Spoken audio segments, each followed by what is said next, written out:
Hello everyone, hope you're all doing well.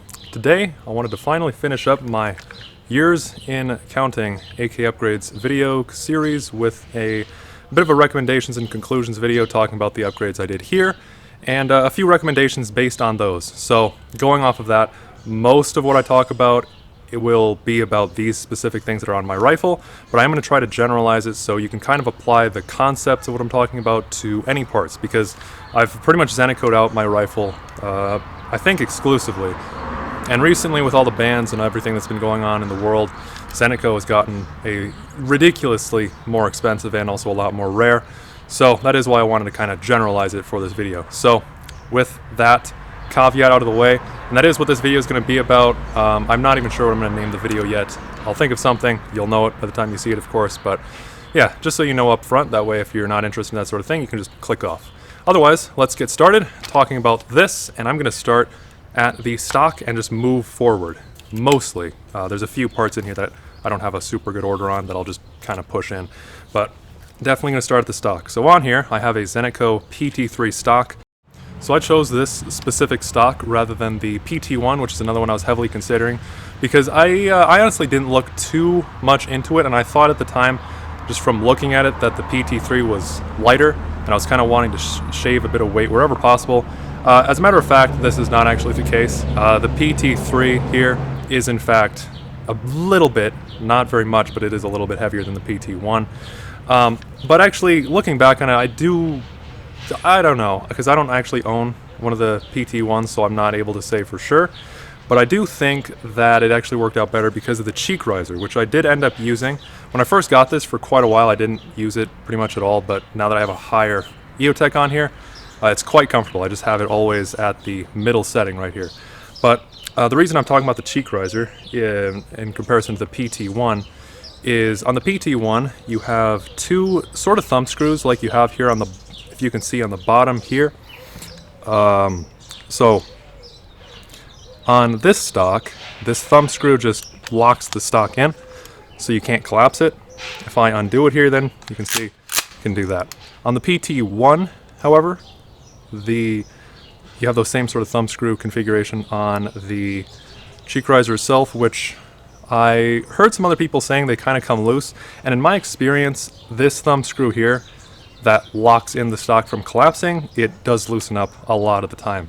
I'm not as worried about it in my case because you still need to press it to actually collapse it, and if it's just a little unlocked, I have to actually deliberately go back here anyway to push this. But if it was a cheek riser that had this sort of system and I went to shoulder the rifle and it went down, that would definitely be, I think, a lot worse. I have heard you can also just torque those down pretty heavily and it'll work. As I said, I don't actually own one of those, so I'm not totally sure if that's the case. What I would say though, on an AK, I think it is beneficial to have some sort of stock with a cheek riser, whether you make one yourself or buy one, in the case of this Zeniko stock or like a Zukov stock, a lot of them out there. I think it's very beneficial to have a cheek riser because you will always have a higher optic on a AK than you will on an AR. Of course, your ARs is pretty much going straight out. I did a video on this as well. I'll have links in the description to all the videos I'm referencing. Just talking about the optic height, because your stock is just down here, your rail's up here, so naturally it'll be higher. Another thing that's quite nice to have on a stock, which both the Zeniko stocks do have, is being able to collapse it to adjust it to your length of pull. Now, this PT3 here, one thing I found out when I actually got it is you can't really, I wanted it a little bit further out, and you can only get it as far out as standard Warsaw packed length, and then you can only make it shorter from there. So that's a little bit weird, but I do think it's nice to be able to do that. In the case, however, of my setup, so I used to have an LPVO on here for a really long time. Just very recently moved this to an EOTech when I decided I would use this as my home defense rifle, which is another point I want to talk about, very important towards the end. But because of this EOTech, because you don't have to get adjusted just right in the right spot for an eye box, I haven't really adjusted this at all. However, when I had that LPVO on here, I noticed between the summer and the winter, I would have to really shift my head either really far back or really far forward to just compensate for the extra layers of clothing I was getting and to get my eye lined up on the eye box just right on that LPVO. So I think if you're going for a similar setup with a red dot or a hollow sight like I have here, It's not really as important in my opinion to have a adjustable buttstock, but I do think in any case that a cheek riser will help. One other thing I do like about this stock when you compare it to your standard AK stocks is where the sling attaches. That was another thing I noticed a lot when I would get up on the rifle, is the standard sling swivel that's back here on the stock would always kind of sit up weirdly and uncomfortably on my cheek. This just gets it nice and out of the way underneath the stock itself. And then just a few other things about this stock. I have since replaced the butt pad with one of their larger versions, as well as replaced the stock cheek riser with a slightly longer one as well. I noticed that under normal operation, their standard cheek riser that comes with this stock is fine, but if you go prone on the rifle, it's pretty easy to just slip off and then you're just on bare metal, which is especially not comfortable in the winter. And then just otherwise, you know, cheek riser isn't doing anything at that point either. Next I want to move to the sling. So on here I have a Wartech TS110 sling. It's one I picked up from Gray Shop a few years ago. So this works well enough to where I wouldn't bother replacing it unless it completely falls apart. But I will say that since I bought this sling, I've been trying a lot more slings as well. And I tried out the Ferro Concept Slingster, and that is by far my best, most favorite sling at this point. So if I were to go back, I would say get the Slingster instead of this. This is convertible between single point and 2-point, but I never use a single point sling anyway, so kind of irrelevant. You can see the way that works is you can just pop this buckle right here and then just attach things differently. Works well if that's something you're interested in, but kind of lost on me. One other thing though about this sling, I didn't like how it came in the standard configuration. The way it comes from the factory is you have an HK style hook up here. That's fine. I like the HK style sling adapters, I should have said actually. But in the back, you actually just have this sort of fabric loop that goes around your standard AK stock, and that's just for your side folders like I have here.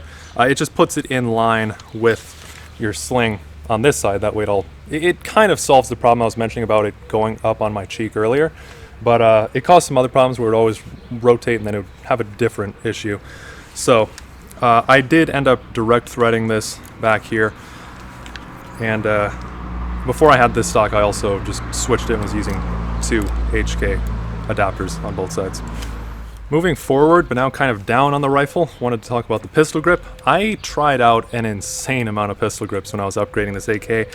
Ultimately settled on the AK-12 pistol grip. I know a few other YouTubers don't like this pistol grip. I was watching Polinar Tactical's video on it. I actually quite like it. One thing I will note about this pistol grip is the finger grooves you see here.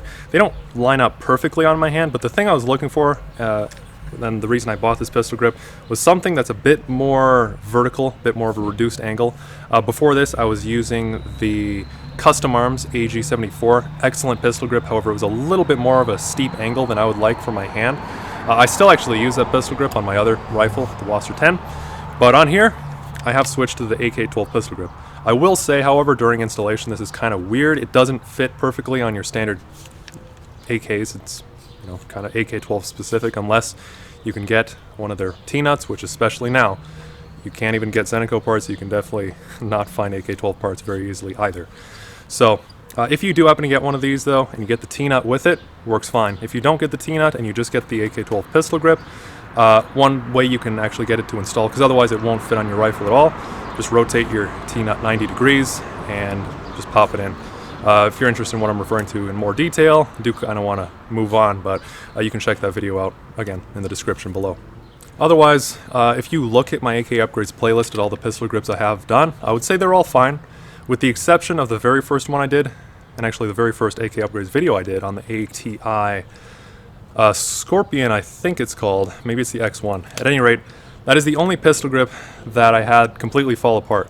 I've bought a fair bit of ATI furniture in the past for my Wasser, and every single part of it has broken. So I would absolutely say, if nothing else, avoid ATI, because it's pretty garbage. I don't know what they do with their polymers, but it's all broken in one way or another. Next, talking about the receiver cover. So I have a railed receiver cover. This is the Zeneco B33. Probably the best railed receiver cover I've used. I haven't used a whole lot. I did use pretty extensively a DWS dogleg in the past, and it worked fine. It didn't feel the most rigid. I don't remember having too many problems with it. It was a long time ago though, and I have since sold it. But One thing you'll want to keep in mind if you do happen to find a Zeniko B33 is you can see these. Okay, now you can hopefully see it. If not, I'll put up an overlay. But you do have these little legs that go into the handguard. That's how it holds zero. Everything on Zeniko kind of connects ultimately to the lower handguard. And it's held up phenomenally well. I've had this on for years. No shift in zero. But if you do want to use different handguards, there's a lot of nice ones out there. And especially because you can't really find Zeniko parts anymore, I would say the TWS is an excellent option. And it does have sort of like an AR takedown pin, so you can take it off and clean really easily if that's something you're interested in. Though admittedly, I think that the way that most of these railed receiver covers just kind of hinge up makes it easier to clean your AK anyway. But kind of a side point that doesn't matter too much. I want to move down now to the safety. So on here, I have a Armacon enhanced index finger safety. They also make a thumb safety, which is a little weird. I don't like shooting like this with my thumb on this side.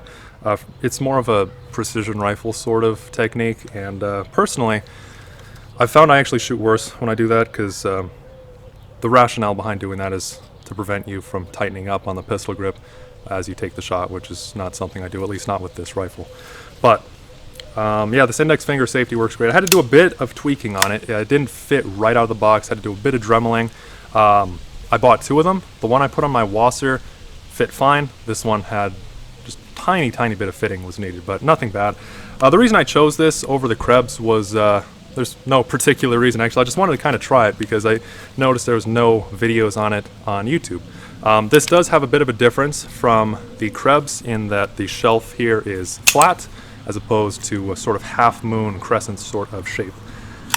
It works well though. Can just actuate it easily with my index finger now, and it speeds things up a lot. I would definitely recommend getting some sort of index finger safety for an AK. Next up, here's one that I think will be particularly interesting, and that is the handguard. So this is a part I would change quite a bit if I were to go back and do it again. I would, well, you know, bans notwithstanding, I would absolutely go with a Zeniko B30. In modern day, you know, with how things are, I would go with some sort of extended handguard. The reason I went with this shorter type of handguard, in this case the B10M, so this goes back to when I very first started shooting AKs, which was in middle school, I believe. And back then, of course, I was significantly smaller, had little stubby arms.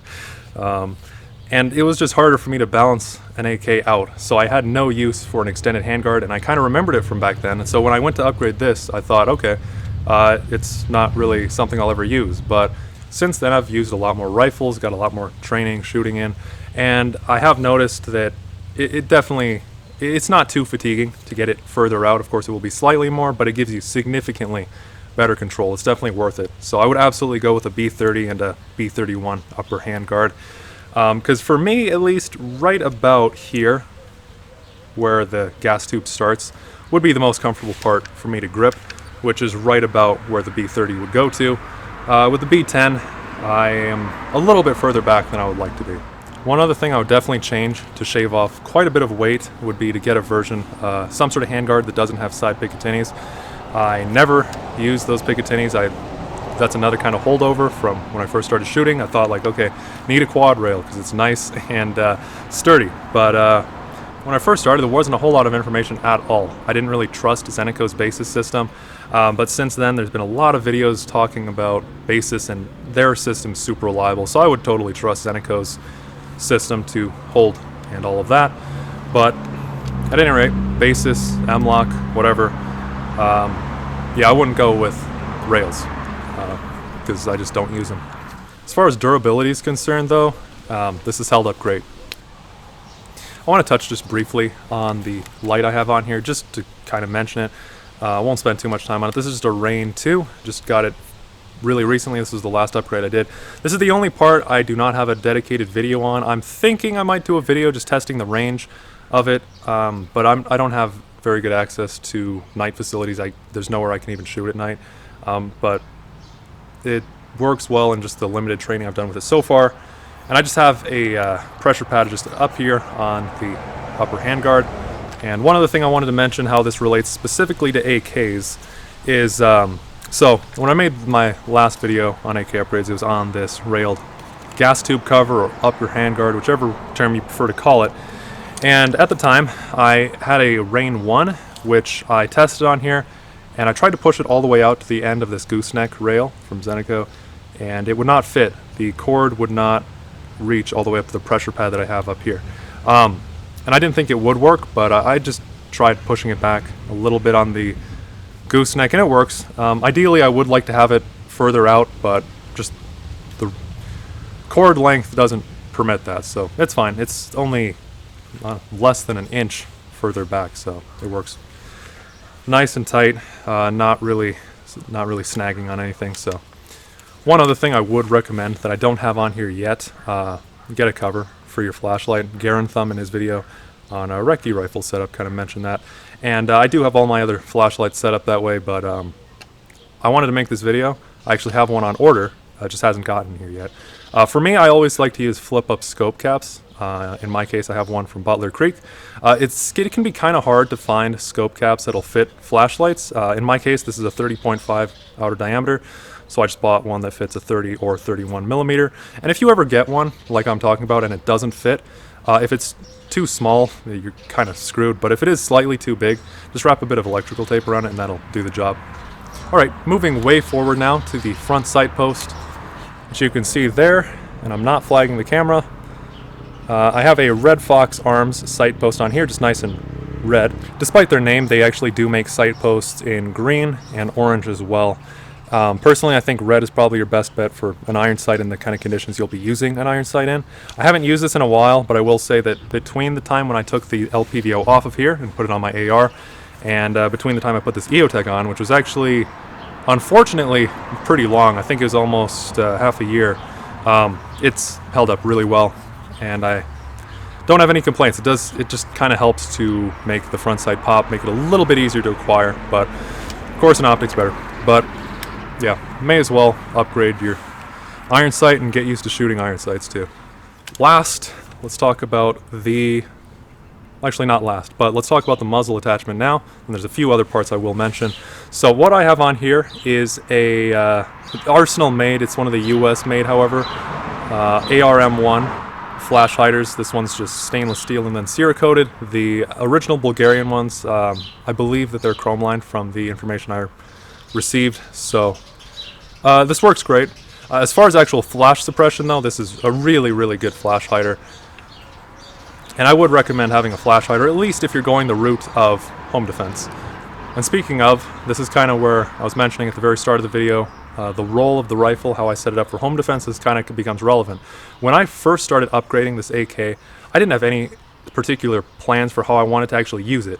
My original idea was just modernize it to just get an optic and that sort of stuff on here, but I didn't really have any particular plans or a mission for what this would fulfill.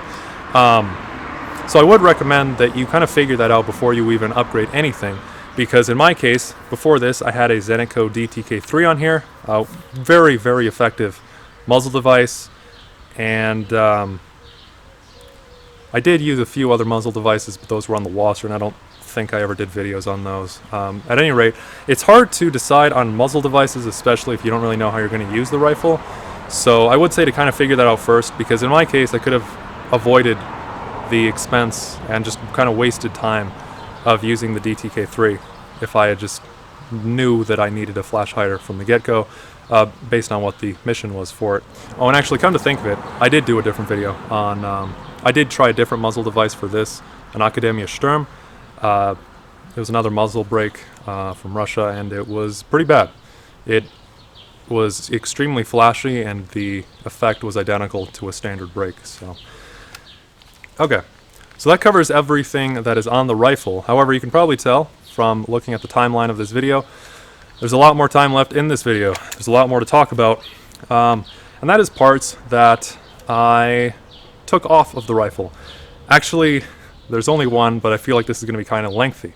I have been deliberating over how to talk about this particular piece for a while. So, I used a Zeniko RP1, that's one of their charging handle covers. As you can see, it's not on here now. I just prefer a standard charging handle. Yeah, I'm not really a fan of charging handle covers. And I think the best way to put it is to just be blunt about it. I deliberated over how to talk about the charging handle covers for a while because a lot of people in my original video on the RP1 took it really, really personally that I disliked charging handle covers. I don't see the point in them, and some people were acting like I just insulted their mother. It's incredible.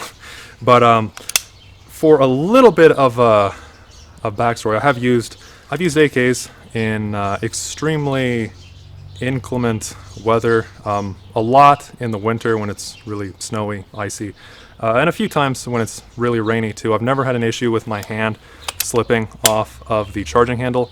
I actually quite like the shape of a standard charging handle, how it has that crook. It kind of guides your finger in to where it needs to grab, which I do think helps you to find the charging handle better than if you have a charging handle cover. That's just my personal opinion. And I have used this under extreme stress too, actually. Interestingly enough, a few months ago I did have to actually deploy this for home defense, which was a little crazy. Ultimately, to sum up the entire story, was woken up at 4 a.m. To some extremely loud sounds. It sounded like someone was trying to smash my window open in the middle of the night. So I went out and tried to figure out what the hell is going on. Ultimately, it turned out to just be vandals, which is still shitty, but at least they weren't actually home invaders. You know, that would be a lot more scary. But point is, I was pretty, you know, ready to go. I was extremely stressful to grab the rifle as quickly as possible, and it helped me to learn a lot more about some other parts of my home defense setup that I had to work on. But one thing I will say, so how this story is relevant, because I haven't actually gotten to that point yet, how it's relevant to charging handle covers is I don't keep my home defense rifle loaded. In the future, I'm going to, because I'm actually going to be switching to a different rifle. I'm going to be doing a 416 clone build, probably an 11-inch eventually. I have another 416 build I just started on. But the reason I don't keep my home defense rifle loaded, this is 5.45, and the ammo I use for home defense, this performs excellent, is this is Lugansk 69 grain ammo, non-corrosive, really, really good stuff. Really, really hard to find. I haven't found any since I initially bought it. I only have a couple hundred rounds, so I'm trying to preserve this ammo as much as possible because I cannot find any more 69 grain that is non-corrosive. So with that, I don't want to keep rechambering the same round because I'm trying to preserve these as much as possible. And with how much dry fire training and all that I do, of course I don't want to have this loaded when I'm training with it, so I don't want to keep ejecting out those rounds and all of that.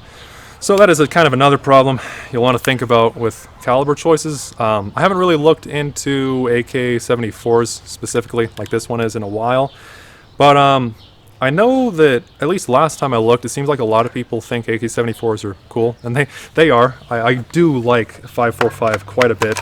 It is a very cool caliber, but especially with how things are in the US and actually most of the world now, I would highly recommend avoiding 5.45 because it is so hard to find any. I would definitely go with 5.56 for home defense.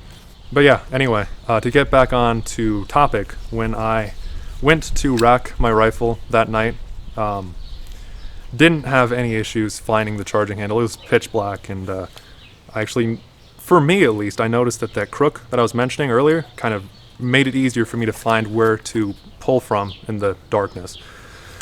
So that's mostly why I don't like charging handle covers. If you disagree, that's cool. Just don't act like I just insulted your entire family. That's really bizarre. Then if you autistically shriek, then I autistically shriek back at you. It's a shit show. And you can still find that video. I actually unlisted it because I feel like I didn't present it too well. If you want to see it, I mostly talked about problems with retaining magazines if you do a tack reload.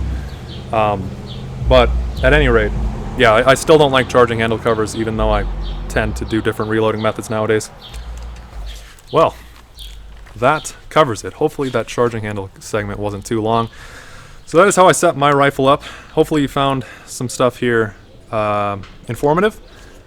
As I said, you can't find a lot of Zeniko parts now, but hopefully even despite that, it's still informative. Or if you really are looking at Zeniko parts, despite their extreme price, I can say they are very strong. I don't think they're actually worth as much as they're going for, but they are durable. They're not going to give out on you, that's for sure. And one more thing I want to mention is don't necessarily take everything that I said here as gospel either, because you got to think about home defense is how I set my rifle up. You need to think about your specific use case, and even home defense is a pretty huge topic depending on where you live, how your property is set up, and so many different variables. You may not even want an AK, you may want a different rifle, you may not want a rifle, etc. You may want a longer barrel, you may want a shorter barrel. For me, I think something shorter would work. As I mentioned, planning to go with maybe a short barrel 416 in the future. But there's just a huge amount of considerations you got to keep in mind. But hopefully, just as a general kind of starting point, I really hope this does help. Other than that, I have got absolutely nothing else. But if you have any questions, feel free to leave them in the comments below, and I will do my best to answer them. Other than that, take care. It's been really good these past few years to do this. It took so much longer than I thought it would, but it's been a fun series. I will probably do more upgrades in the future to my Wasser, not as many as this, and even if I do, it's not going to be years. At any rate, take care. Maybe see you then. I'll definitely have other videos out, not necessarily about AKs, but see you all.